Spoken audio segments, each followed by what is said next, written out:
Hello and welcome to the Hindu and Indian Express in 5 minutes. Website है synopsisis.in। आप यहाँ पर जाकर इस लिंक से जो भी इसके कंटेंट है, वीकली पीडीएफ या फिर डेली कंटेंट, आप यहाँ से पढ़ सकते हो, डाउनलोड कर सकते हो, copy paste whatever you want to do you can do.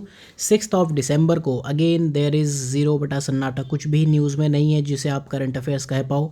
Everything is contemporary issue. Mind my words, contemporary issues. कुछ भी नया करंट में नहीं है। सबसे पहली चीज़, लैब ग्रोन मीट। एनिमल्स को आपने बहुत मार लिया। एनिमल राइट जो एक्टिविस्ट है काफ़ी ज़्यादा एक्टिव है। उसके बाद से अब हम सब जैसे एनिमल है, ऐसे एनिमल भी इंसान होते हैं। तो इस वजह से जो मीट है अब लैब में उगाया जाएगा, प्रयोगशाला में, LGM इसे कहेंगे। तो ये उगाया कैसे जाएगा? स्टेम सेल से उगाया जाएगा। स्टेम सेल क्या होती है? स्टेम सेल वो होती हैं जो किसी भी सेल में डिवाइड हो सकती हैं। दो तरह की सेल होती हैं हमारी बॉडी में। एक होती है सेक्स सेल जो आपको आपकी पीढ़ी, आपका वंश, जेनेटिक्स बढ़ाने में हेल्पफुल होती है। दूसरी होती है बॉडी सेल या फिर सोमेटिक सेल। तो ये दो टाइप की सेल होती है। एक होती है जर्म लाइन सेल और दूसरी होती है बॉडी सेल। तो ये दोनों ही टाइप की सेल्स आपकी स्टेम सेल से बनती हैं। तो आप क्या करोगे? कोई भी एनिमल है उसकी बॉडी से आप स्टेम सेल निकालोगे, उसके बाद आप ये कल्चर्ड मीट बना लोगे। ठीक है। तो सिंगापुर में ये चीज़ें अप्रूव हो गई, नॉट इम्पॉर्टेंट फॉर प्रीलिम्स और mains point of view. Then इसके बाद ग्लोबल टीचर प्राइज़ 2020 प्रीलिम्स के लिए इंपॉर्टेंट नहीं है, मेंस के लिए भी नहीं इंपॉर्टेंट, लेकिन ये लाइन ऐसी है, आप इसको ज़रा सोचना इस लाइन के बारे में। तो देखते हैं कि वर्के फाउंडेशन है, रंजीत सिंह दिसाले, ये सोलापुर के टीचर हैं, महाराष्ट्र से प्राइमरी स्कूल टीचर हैं। इन्होंने क्या किया? गर्ल्स एजुकेशन को प्रमोट किया। और QR coded text book revolution. ये क्या है? टेक्स्ट बुक पर, सपोज मेरी बुक है, उस पर मैं QR कोड स्कैन करूँगा तो वहाँ पर मुझे ऑडियो प्लस वीडियो लेक्चर्स मिल जाएंगे। तो मुझे बुक के साथ में कंटेंट भी फ्री मिलेगा। Synopsis is going to launch this revolution for optionals and GS। I am in process of writing some books. तो अगले साल से सिनॉप्सिस का पूरा printed material will be there. तो वहाँ ये चीज़ें we are going to do. तो इन्होंने क्या कहा? I am a teacher of 20th century. मैं यहाँ का टीचर हूँ जो पढ़ा रहा है स्टूडेंट्स को 21st सेंचुरी के। ठीक है, जो उन स्टूडेंट्स को पढ़ा रहा है जो 21st सेंचुरी के स्टूडेंट्स हैं, जिनका सिलेबस 19th सेंचुरी का है, और टेक्निक्स जो यूज़ कर रहा हूँ वो तो उससे भी पहले के बाबा आदम के ज़माने की हैं। तो ये लाइन आप ऐसे में कोट कर सकते हो चाहे तो। देन कैंसर जीनोम एटलस, इसके पहले दी लगा इसीलिए इसे TCGA प्रोजेक्ट कहते हैं। 2005 में लॉन्च हुआ था। हर साल ये इसकी एटलस आती है। 2020 की भी आ गई है। Ministry of science and tech इन्होंने लाए हैं। और ये क्या करेंगे? इंडिजिनस डेटाबेस जो कि ओपन सोर्स होगा, आप में कोई भी एक्सेस कर सकते हैं। ठीक है, कॉम्प्रहेंसिव डेटाबेस होगा सारे कैंसर पेशेंट्स का, इंडिया के जो लोग होंगे, तो वहाँ काम आएगी। Then global wage report 2020 ILO ने रिपोर्ट ये रिलीज़ की। लेबर से रिलेटेड है, लेबर को मजदूरी मिलती है तो ILO की रिपोर्ट है। इस रिपोर्ट का टाइटल हालांकि इंपॉर्टेंट नहीं है but it is very interesting, wages and minimum wages in the time of कोविड-19। अगर आप ILO का हेडक्वार्टर देखो तो जेनेवा स्विट्ज़रलैंड में है। मिनिमम वेज को ग्लोबली क्या डिफाइन किया गया है? ये वो मिनिमम अमाउंट ऑफ वेज है, रेम्यूनरेशन है, that is to be paid by an employer which can not be reduced by collective agreement और इंडिविजुअल कॉन्ट्रैक्ट। मतलब आप ऐसे नहीं कर सकते हो, अगर आपका minimum wage 300 rupees per day defined है तो आपको ये इतना देना ही पड़ेगा एट एनी कॉस्ट।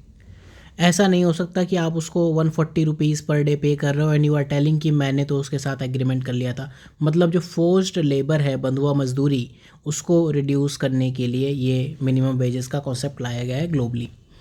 देन जो कैनबिस है, this is a generic term, एक कलेक्टिव टर्म है जो बहुत सारे जो साइको एक्टिव या साइक्रोट्रॉपिक प्रिपरेशन टाइप ऑफ प्लांट्स हैं, जिसमें आपका गांजा आ सकता है, चरस आ सकता है, और जो भी और रिलेटेड चीज़ें हैं, भांग आ सकती है, वो सारी चीज़ें उनको हम मिला जुला के एक टर्म कैनबिस कह देते हैं। मैक्सिकन नेम मैरिजुआना आपने सुना होगा, देखने में ऐसा लगता है।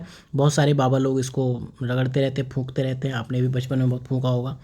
तो United nation commissions on narcotics drugs, ये UNCND है। तो इन्होंने क्या किया? इनको दुनिया के सबसे डेंजरस ड्रग्स की लिस्ट में से हटा दिया है फ़िलहाल।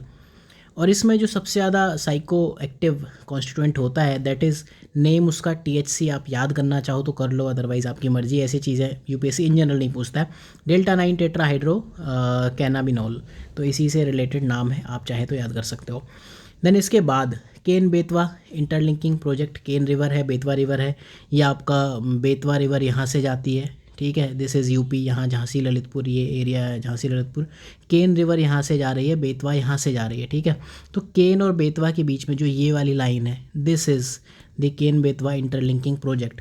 तो अब इसके साथ अच्छी चीज़ क्या है कि जो बुंदेलखंड एरिया है that is drought prone area, ठीक है। लेकिन जो इश्यूज़ हैं ये केन रिवर आपके पन्ना टाइगर रिजर्व से होकर जाती है, ठीक है, पन्ना टाइगर रिजर्व से होकर जाती है।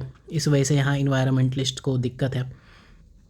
तो बुंदेलखंड में पानी देगा, केन और बेतवा दोनों जाके अल्टीमेटली यमुना से मिल जाती है। और बेतवा के ऊपर अगर आप कुछ डैम याद करना चाहो तो राजघाट है, पारीछा और माता टीला डैम है। पारीछा वहाँ का एक पावर प्लांट भी है। देन इसके बाद सर्जरी आयुर्वेदा में 2 मेन ब्रांचेस में है, एक वो जिसे हम शल्य तंत्र कहते हैं, दूसरा इसे शल्यक तंत्र कहते हैं। शल्य तंत्र होता है जनरल सर्जरी, और जो शल्यक तंत्र है that is related to eyes, ear, nose, throat और टीथ, मतलब ENT सर्जन प्लस दांतों का, ठीक है। तो दैट इज़ शल्यक तंत्र। इसके बाद जो फ्लोरोसिस बीमारी है, आपको पता होगा बचपन से हम सुनते आए हैं।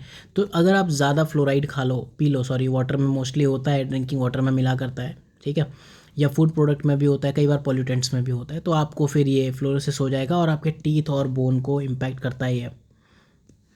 फिर जो नेक्स्ट न्यूज़ है उसमें न्यूज़ जैसा कुछ भी नहीं है, that is great barrier reef.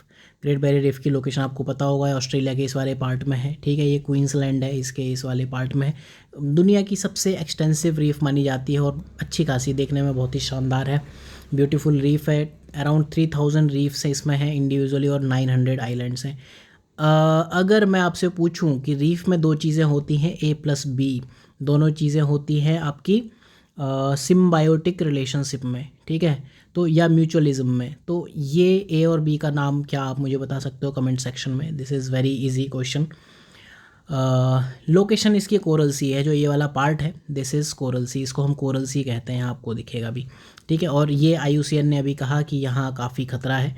IUCN के अकॉर्डिंग दुनिया में सब खतरा ही खतरा है, क्रिटिकल स्टेज में ये भी आ गई है। Then public finance management, PFM, आप ये काफ़ी ज़्यादा सुनते होंगे। इंडिया में PFMA अथॉरिटी एक बनाई जा रही है जो रिजर्व बैंक से फंक्शंस ले लेगी। अभी तक RBI लिया करता था ये सब फंक्शंस। तो PFM क्या है? किसी भी कंट्री की ऐसी अथॉरिटी जो पब्लिक फाइनेंस मैनेज करे, जैसे आपकी शादी के बाद आपकी बहू मैनेज करेगी, ठीक है, नहीं करोगे तो पीटेगी फिर। तो उसी तरह से सॉवरेन नेशंस, कंट्रीज़ अपने लिए कुछ लॉ, रूल, रेगुलेशन सिस्टम और प्रोसेस बना लेते हैं जिससे आप घर का या कंट्री का बजट चलाते हो, ठीक है। तो क्या करोगे? रेवेन्यू लाओगे, मोबिलाइज करोगे, एलोकेट करोगे पब्लिक फंड और पब्लिक स्पेंडिंग को देखोगे, अकाउंट देखोगे, ऑडिट फलाना फलाना देखोगे। तो इसके बाद फाइनेंस मैनेजमेंट प्रोसीजर और एफिशिएंसीज आपकी इंप्रूव हो जाएंगी। तो अपार्ट फ्रॉम दैट इस डेट के लिए आई डोंट थिंक कि कुछ भी एक्स्ट्रा है। See what I am teaching, एक दिन पहले की न्यूज़ होती है that I am teaching regularly, तो नेक्स्ट डे रिलीज़ होती है। तो आप synopsisis.in की वेबसाइट पर जाके कंटेंट फ्री में डाउनलोड कर सकते हो। PDF is weekly and I will try कि इसको 10 डेज़ में आएगा, 10 डेज़ में will make it section wise. तो मिलते हैं अगले लेक्चर में, तब तक के लिए पढ़ते रहिए, ध्यान रखिए और कमेंट सेक्शन में बताइए लेक्चर अच्छा ख़राब जैसा भी है वैसा आप बता सकते हो।